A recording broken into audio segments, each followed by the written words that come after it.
wabarakatuh.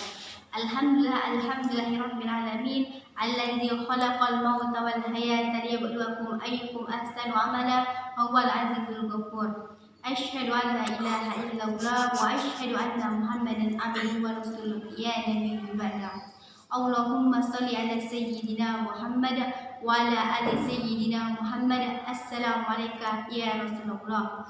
Baiklah, pada kesempatan ini saya selaku pemateri pertama yaitu Ria Fitriani akan memaparkan materi yang berjudul Agama dan Gerakan Sosial. Perlu kita ketahui apa itu agama. Nah, agama menurut Nyinger yaitu suatu sistem kepercayaan dan praktik di mana suatu kelompok manusia berjuang menghadapi masalah-masalah akhir kehidupan manusia. Sedangkan menurut Graetz yaitu agama merupakan sistem lambang yang berfungsi menegakkan berbagai perasaan dan motivasi yang kuat, berjangkauan luas dan abadi pada manusia dengan merumuskan berbagai konsep mengenai keteraturan umum, konsistensi, dan dengan menyelubungi konsepsi-konsepsi dengan sejenis tuangan faktualitas sehingga perasaan-perasaan dan motivasi itu secara unik tampak realistik. Sedangkan menurut Nottingham, agama itu gejala yang sering terjadi di mana-mana dan agama itu berkaitan dengan usaha-usaha manusia untuk mengatur sesuatu makna dari keadaan diri sendiri dan keberadaan alam semesta. Nah, dalam kajian sosial agama itu memiliki dua fungsi. Yang pertama itu fungsi manifest dan fungsi laten. Nah, fungsi manifest sendiri yaitu fungsi yang disadari dan biasanya merupakan tujuan yang ingin dicapai oleh pelaku ajaran agama. Nah, dan fungsi laten sendiri itu fungsi yang tersembunyi dan kurang disadari oleh pelaku ajaran agama. Bismillahirrahmanirrahim. Assalamualaikum warahmatullahi wabarakatuh. Di sini saya akan menjelaskan tentang fungsi agama. Dalam setiap masyarakat, agama dimanapun berada, agama masih akan tetap memiliki fungsi tersendiri. Di dalam kehidupan masyarakat, agama sebagai panutan masyarakat terlihat masih berfungsi sebagai pedoman yang dijadikan sumber untuk mengatur norma-norma kehidupan antara lain. Yang pertama, fungsi penyelamat. Manusia selalu menginginkan dirinya untuk selamat dimanapun berada. Keselamatan yang diberikan oleh agama adalah keselamatan yang meliputi dunia dan akhirat. Dalam mencapai keselamatan itu, agama mengajarkan melalui pengenalan kepada masalah sakral berupa keimanan kepada Tuhan. Yang kedua, fungsi edukatif. Para penganut agama berpendapat bahwa ajaran agama yang mereka anut memberikan ajaran-ajaran yang harus dipatuhi. Ajaran agama secara yuridis berfungsi menyuruh dan melarang. Kedua unsur suruhan dan larangan ini mempunyai latar belakang yang mengarahkan bimbingan agar pribadi penganutnya menjadi baik dan terbiasa dengan yang baik menurut ajaran agama masing-masing. Yang ketiga, fungsi sosial kontrol. Para penganut agama sesuai dengan agama yang dianutnya terikat batin kepada tuntunan ajaran tersebut, baik secara pribadi maupun secara kelompok. Agama dapat berfungsi sebagai pengawasan sosial secara individu maupun kelompok karena agama secara instansi merupakan norma bagi para pengikutnya dan agama secara dogmatis atau ajaran mempunyai fungsi kritis yang bersifat profetis atau wahyu kenabian. Yang keempat yaitu fungsi sebagai pemumpuk rasa solidaritas. Para penganut agama yang sama secara psikologis akan merasa memiliki kesamaan dalam satu keimanan dan kepercayaan. Rasa kesatuan ini akan membina rasa solidaritas dalam kelompok maupun perorangan, bahkan kadang-kadang dapat membina rasa persaudaraan yang kokoh. Pada beberapa agama, rasa persaudaraan itu bahkan dapat mengalahkan rasa kebangsaan. Baiklah, saya Lestari akan melanjutkan pemaparan materi tentang gerakan sosial. Karena dan Kilan secara formal mendefinisikan gerakan sosial sebagai suatu kolektivitas yang melakukan kegiatan dengan kadar kesinambungan tertentu untuk menunjang atau menolak perubahan yang terjadi dalam masyarakat atau kelompok yang mencakup kolektivitas itu sendiri. Sedangkan Bloomer menyatakan sebuah gerakan sosial dapat dirumuskan sebagai sejumlah besar orang yang bertindak bersama atas nama sejumlah tujuan atau gagasan. Menurut Dharma Menteri Wibowo, gerakan sosial dapat diartikan sebagai bentuk aksi kolektif dengan orientasi konfliktual yang jelas terhadap lawan sosial dan politik tertentu, dilakukan dalam konteks jejaring lintas kelembagaan yang erat oleh faktor-faktor yang diikat oleh rasa solidaritas dan identitas kolektif yang kuat melebihi bentuk-bentuk ikatan dalam koalisi dan kampanye bersama. Gerakan sosial dapat dibagi menjadi beberapa, di antaranya yang pertama Old Social Movement, yaitu gerakan sosial yang memfokuskan pada isu-isu yang berkaitan dengan materi dan biasanya terkait dengan satu kelompok, misalnya petani atau buruh. Yang kedua, New Social Movement, yaitu gerakan sosial yang berkaitan dengan masalah ide atau nilai seperti gerakan feminisme atau lingkungan. Dengan demikian, bisa diidealkan bahwa gerakan sosial sesungguhnya berangkat dari kesadaran sekelompok orang atau atas kepentingannya. Menurut Mardiani, ada 4 unsur utama gerakan sosial. Yang pertama, jaringan yang kuat tetapi interaksinya bersifat informal atau tidak terstruktur. Dengan kata lain, ada ikatan ide dan komitmen bersama. Yang kedua, ada sharing keyakinan dan solidaritas di antara mereka. Yang ketiga, ada aksi bersama dengan membawa isu yang bersifat konfliktual. Yang keempat, aksi tuntutan itu bersifat kontinu. Ada bermacam jenis gerakan sosial. Yang pertama, gerakan protes. Gerakan protes adalah gerakan yang bertujuan mengubah atau menentang sejumlah kondisi sosial yang ada. Ini adalah jenis yang paling umum dari gerakan sosial di sebagian besar negara industri. Gerakan protes sendiri masih bisa diklasifikasikan menjadi dua, yaitu gerakan reformasi atau gerakan revolusioner yang sebagian besar gerakan protes adalah gerakan reformasi. Karena tujuannya hanyalah untuk mencapai reformasi terbatas tertentu, tidak untuk merombak ulang seluruh masyarakat. Gerakan reformasi merupakan upaya untuk memajukan masyarakat tanpa banyak mengubah struktur dasarnya. Gerakan ini misalnya menuntut adanya kebijaksanaan baru di bidang lingkungan hidup, politik luar negeri, atau perlakuan terhadap kelompok etnis, ras, atau agama tertentu. Sedangkan gerakan revolusioner adalah bertujuan merombak ulang seluruh masyarakat dengan cara melenyapkan institusi-institusi lama dan mendirikan institusi yang baru. Gerakan revolusioner berkembang ketika sebuah pemerintah berulang kali mengabaikan atau menolak keinginan sebagian besar warga negaranya atau menggunakan apa yang oleh rakyat dipandang sebagai cara-cara ilegal untuk meredam perbedaan pendapat. Seringkali gerakan revolusioner berkembang sesudah serangkaian gerakan reformasi yang terkait gagal mencapai tujuan yang diinginkan. Yang kedua, gerakan regresif atau gerakan resistensi.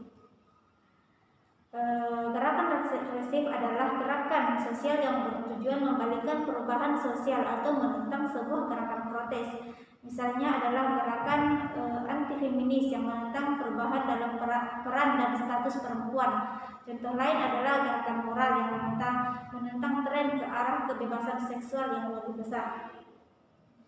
Yang ketiga adalah gerakan religius. Gerakan religius dapat dirumuskan sebagai gerakan sosial yang berkaitan dengan isu-isu spiritual atau hal-hal yang gaib atau supernatural yang menentang atau mengusulkan alternatif terhadap beberapa aspek dari agama atau tatanan kultural yang dominan. Yang keempat adalah gerakan komunal atau biasa disebut gerakan utopia. Gerakan komunal adalah gerakan sosial yang berusaha melakukan perubahan lewat contoh-contoh dengan membangun sebuah masyarakat model di kalangan sebuah kelompok kecil. Mereka tidak menantang masyarakat konvensional secara langsung, namun lebih berusaha membangun alternatif terhadapnya. Ini bisa dilakukan dengan berbagai cara, seperti membangun rumah kolektif yang secara populer dikenal sebagai komune, dan di mana orang tinggal bersama, berbagai sumber daya dan kerja secara merata dan mendasarkan hidupnya pada prinsip kesamaan. Sekian dari saya serahkan kepada pemateri selanjutnya. Bismillahirrahmanirrahim. Baik, saya akan melanjutkan materi sebelumnya, yaitu gerakan perpindahan. Orang yang kecewa mungkin saja melakukan perpindahan. Ketika banyak orang pindah ke suatu tempat pada waktu bersamaan, ini disebut dengan gerakan perpindahan sosial. Contohnya, migrasi orang Irlandia ke Amerika Selatan, terjadinya perang kentang, serta kembalinya orang Yahudi ke Israel, yang dikenal dengan istilah gerakan Sionisme. Selanjutnya yaitu gerakan ekspresif. Jika orang tak mampu pindah secara mudah dan mengubah keadaan secara mudah, mereka mungkin mengubah sikap melalui gerakan ekspresif. Orang mengubah reaksi mereka terhadap realitas, bukannya berupaya mengubah realitas itu sendiri. Selanjutnya yaitu kultural personal. Kultural personal biasanya terjadi dalam kombinasi dengan jenis-jenis gerakan lain. Gerakan sosial jenis ini berpusat pada satu orang, biasanya adalah individu yang karismatis dan diperlakukan oleh anggota gerakan seperti dewa.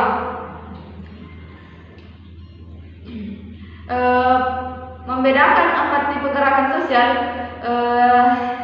di tipologi Emberly membagi dalam beberapa gerakan. Yang pertama yaitu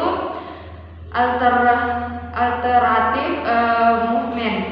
Ini merupakan gerakan yang bertujuan untuk mengubah sebagian perilaku perorangan. Dalam kategori ini dapat kita masukkan berbagai kampanye untuk merubah perilaku tertentu. Yang kedua yaitu redemptive movement. Gerakan ini lebih luas dibandingkan dengan alternative movement karena yang hendak dicapai ialah perubahan menyeluruh pada perilaku perorangan. Gerakan ini kebanyakan terdapat di bidang agama. Melalui gerakan ini, misalnya perorangan diharap untuk berobat dan mengubah cara hidupnya sesuai dengan ajaran agama. Yang ketiga yaitu reformative movement. Gerakan ini yang hendak diubah bukan perorangan, melainkan masyarakat, namun lingkungan yang hendak diubah hanya segi-segi tertentu masyarakat. Misalnya, gerakan kaum homoseks untuk memperoleh perlakuan terhadap gaya hidup mereka, atau gerakan kaum perempuan yang memperjuangkan persamaan hak dengan laki-laki. Yang keempat yaitu transformative movement. Gerakan ini merupakan gerakan untuk mengubah masyarakat secara menyeluruh. Gerakan kaum Khmer Merah untuk menciptakan masyarakat komunis di Cambodia. Suatu proses dalam mana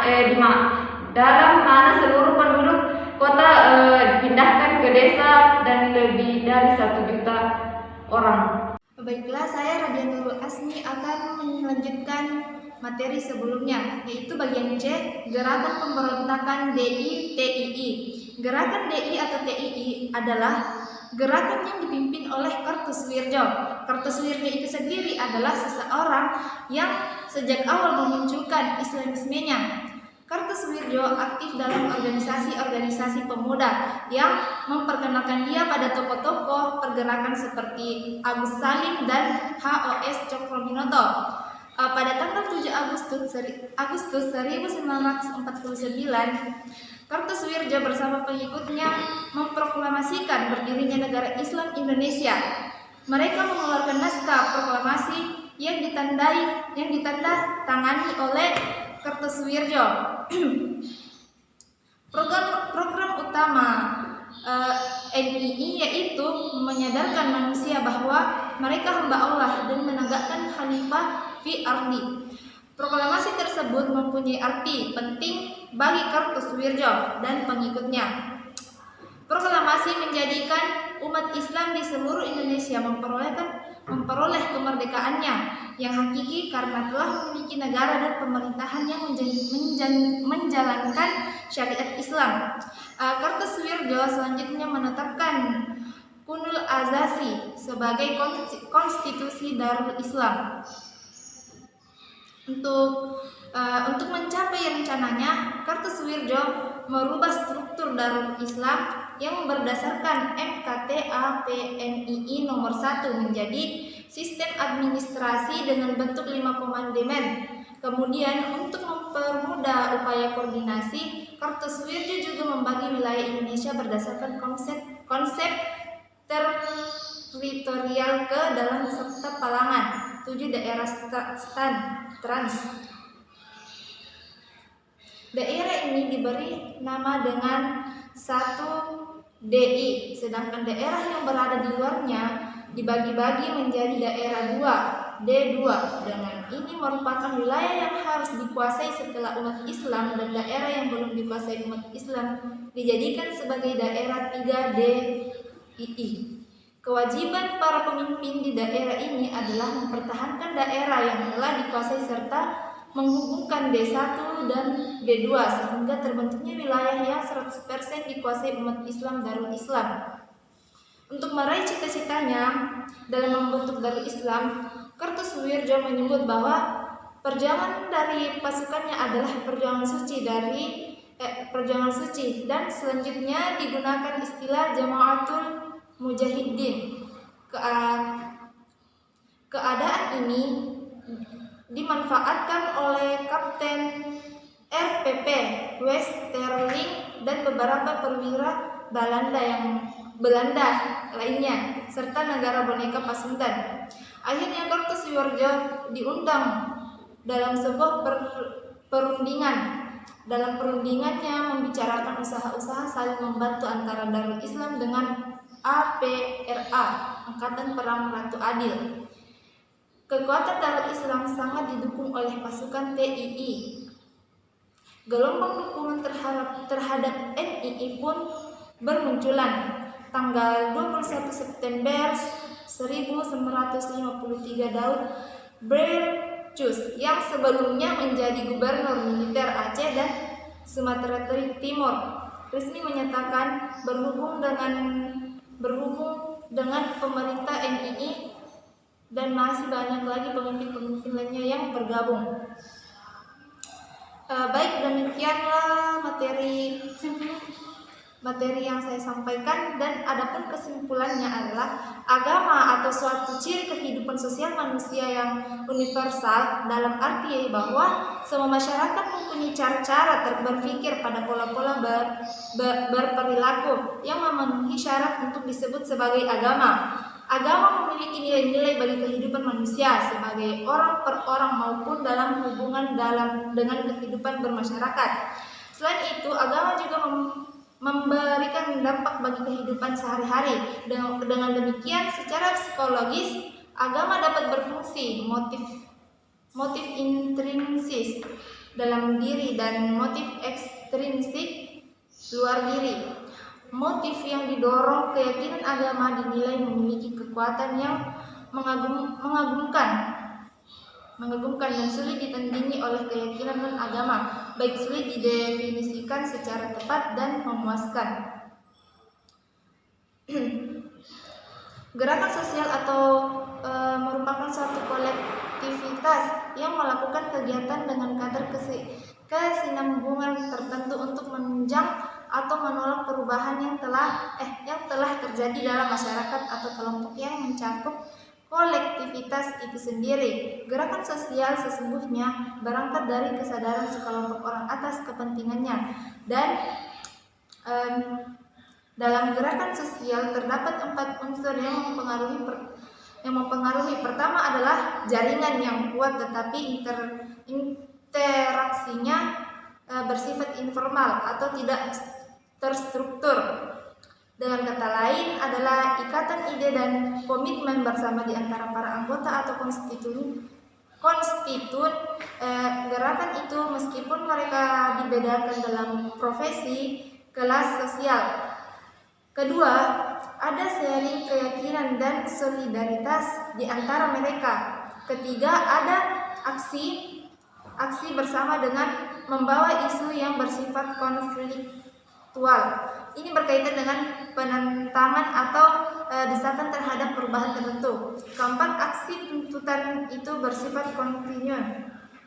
Gerakan DI atau TII merupakan salah satu bentuk dari gerakan sosial yang berlandaskan keagamaan yang dipimpin oleh Kartosuwirjo yang bertujuan untuk menjadikan negara Indonesia menjadi sebuah negara yang berdasarkan Islam.